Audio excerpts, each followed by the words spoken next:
saya Tiara Margaret Nau dengan NIM 253100079. Baik, pada kesempatan kali ini saya akan menjelaskan materi etika Kristen yang diasuh oleh Bapak dosen Daud Wilbert John Tafuli MPD.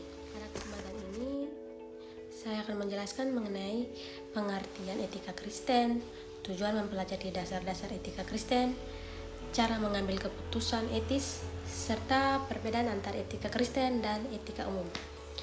Nah, pengertian etika Kristen, sebelum membahas lebih jauh, kita perlu memahami terlebih dahulu apa yang dimaksud dengan etika Kristen. Secara umum, etika Kristen adalah ilmu yang mempelajari tentang baik dan buruk dalam perilaku manusia. Dalam bahasa Yunani, kata etika berasal dari kata ethos yang berarti kebiasaan, karakter, atau cara hidup seseorang. Jadi, etika sangat berkaitan dengan sikap, kebiasaan, dan karakter yang ditujukan dalam kehidupan sehari-hari. Sedangkan etika Kristen merupakan ajaran yang menuntun setiap orang percaya untuk mengambil keputusan berdasarkan kehendak Tuhan, menjaga hubungan yang baik dengan sesama, dan menjadikan kehidupan Yesus sebagai teladan utama. Jadi, setiap tindakan yang kita lakukan bukan hanya dinilai dari benar atau salah menurut manusia, tapi juga apakah tindakan tersebut berkenan di hadapan Tuhan. Nah, kita masuk dalam tujuan mempelajari etika Kristen. Ada beberapa tujuan kita mempelajari etika Kristen. Yang tujuan pertama itu supaya kita memahami bagaimana cara mengambil keputusan yang benar ketika menghadapi berbagai persoalan hidup. Tujuan yang kedua, kita belajar memahami nilai-nilai moral berdasarkan firman Tuhan. Nah, tujuan yang ketiga itu kita dilatih untuk berpikir sebelum bertindak, sehingga keputusan yang kita ambil dapat dipertanggungjawabkan. Tujuan yang keempat, kita mampu menerapkan nilai-nilai etika dalam kehidupan sehari-hari, baik di lingkungan keluarga, kampus, gereja, maupun di lingkungan masyarakat. Nah, mengapa kita harus belajar etika? Mempelajari etika sangat penting karena membantu kita menjadi pribadi yang lebih dewasa. Etika membuat kita lebih peka terhadap kehendak Tuhan, lebih bijaksana dalam mengambil keputusan, memahami standar kebenaran, mampu menghadapi perkembangan zaman dan teknologi, serta melatih kita agar memiliki kehidupan yang disiplin dan bertanggung jawab. Manusia sebagai makhluk etis. Manusia disebut sebagai makhluk etis karena memiliki akal budi untuk membedakan mana yang baik dan mana yang buruk. Inilah yang membedakan manusia dengan makhluk lainnya. Setiap keputusan yang kita ambil akan membawa dampak bagi diri sendiri maupun orang lain. Oleh sebab itu, setiap orang harus bertanggung jawab atas keputusan yang dibuat. Dalam etika Kristen, keputusan yang baik adalah keputusan yang didasarkan pada pertimbangan moral dan kehendak Tuhan, bukan hanya berdasarkan keinginan pribadi atau keuntungan sesaat. Nah, perbedaan nalar biasa dan nalar etis. Materi ini juga menjelaskan bahwa ada perbedaan antara nalar etis dan juga nalar biasa. Nalar biasa lebih menekankan logika dan keuntungan praktis. Misalnya, seseorang belajar hanya supaya lulus ujian atau memperoleh nilai yang tinggi. Sedangkan nalar etis mempertimbangkan apakah tindakan tersebut benar menurut firman Tuhan, apakah tindakan itu membangun karakter yang baik, dan apakah tindakan tersebut membawa dampak positif bagi orang lain. Sebagai contoh, salah satunya itu seperti menyontek mungkin membuat seseorang memperoleh nilai yang bagus. Tetapi dari sudut pandang etika Kristen, menyontek itu adalah tindakan yang tidak jujur dan dapat merusak karakter seseorang. Karena itu, yang dipilih bukan hasilnya, tetapi kebenarannya. Ada 4 potensi manusia dalam materi ini. Dijelaskan bahwa manusia memiliki 4 potensi utama. Potensi yang pertama adalah potensi spiritual, yaitu kemampuan manusia untuk membangun hubungan dengan Tuhan.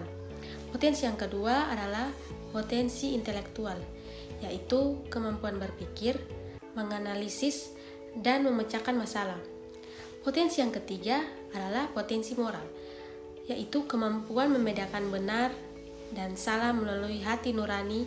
Dan potensi yang keempat adalah potensi mental, yaitu kemampuan menghadapi tantangan hidup, bertahan dan terus berkembang. Nah, keempat potensi ini perlu dikembangkan secara seimbang agar seseorang memiliki karakter yang baik. Sarana menyusun etika Kristen. Dalam membangun etika Kristen yang baik, terdapat beberapa sumber yang harus diperhatikan. Yang pertama adalah Roh Kudus yang menuntut setiap orang percaya kepada kebenaran.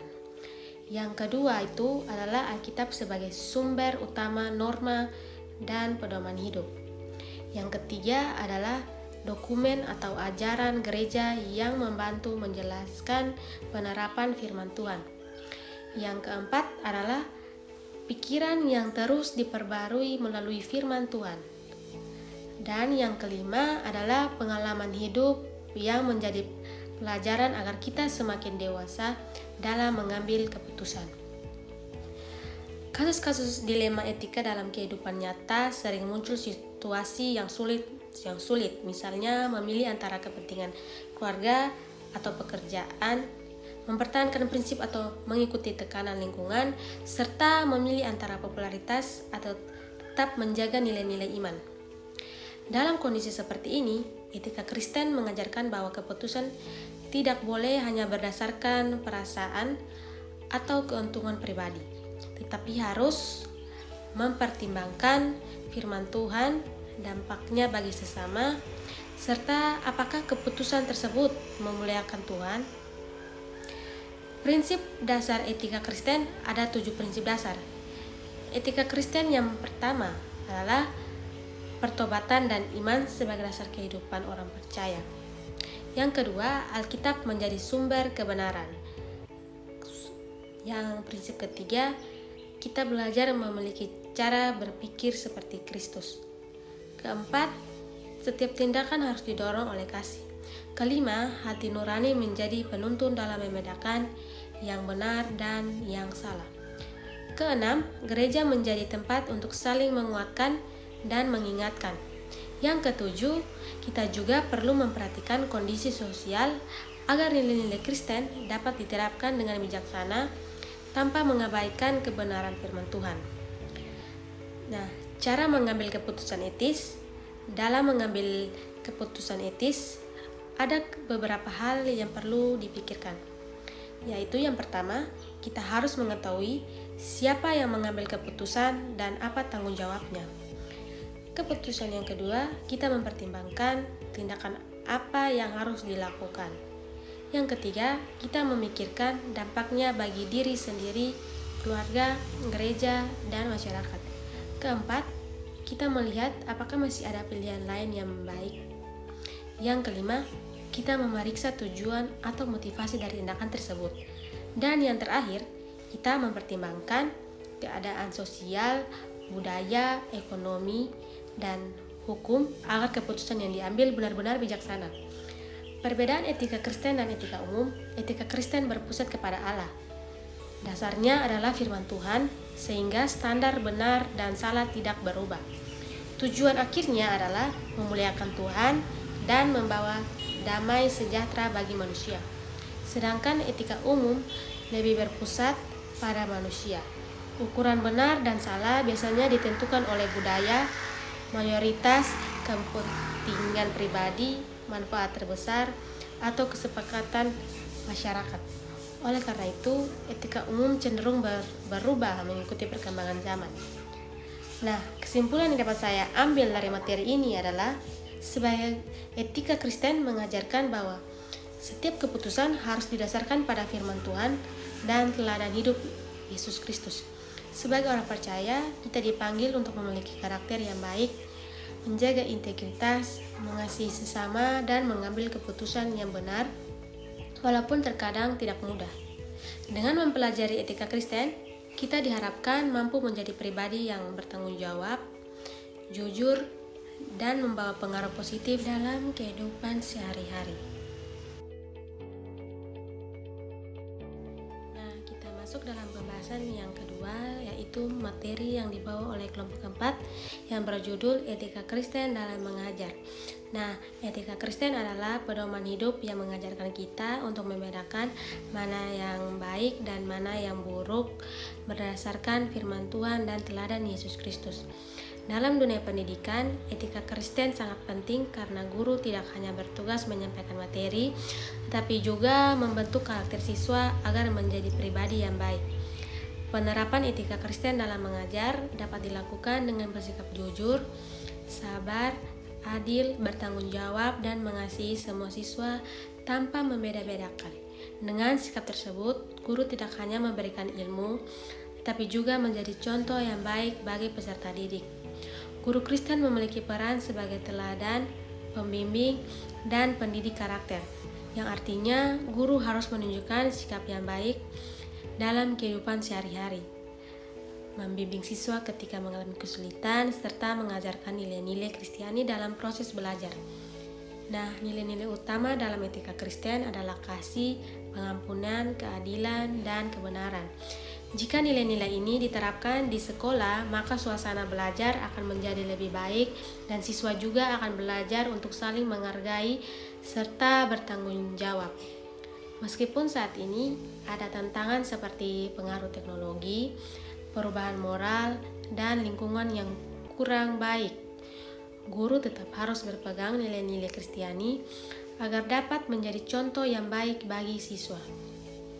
Kesimpulan dari materi ini, etika Kristen sangat penting dalam dunia pendidikan karena membantu guru membentuk siswa yang tidak hanya cerdas dalam pengetahuan, tetapi juga memiliki karakter yang baik sesuai dengan ajaran Yesus Kristus.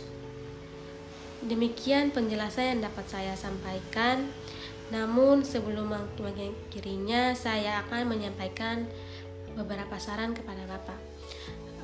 Saran saya, semoga pada perkuliahan berikutnya Bapak dapat terus memberikan lebih banyak contoh kasus dan kesempatan berdiskusi sehingga mahasiswa dapat lebih mudah memahami serta menerapkan etika Kristen dalam kehidupan sehari-hari. Selain itu, saya juga berharap perkuliahan dapat dimulai tepat waktu agar waktu pembelajaran lebih maksimal dan seluruh materi dapat disampaikan dengan baik. Hanya itu yang dapat saya sampaikan. Sekian dan terima kasih.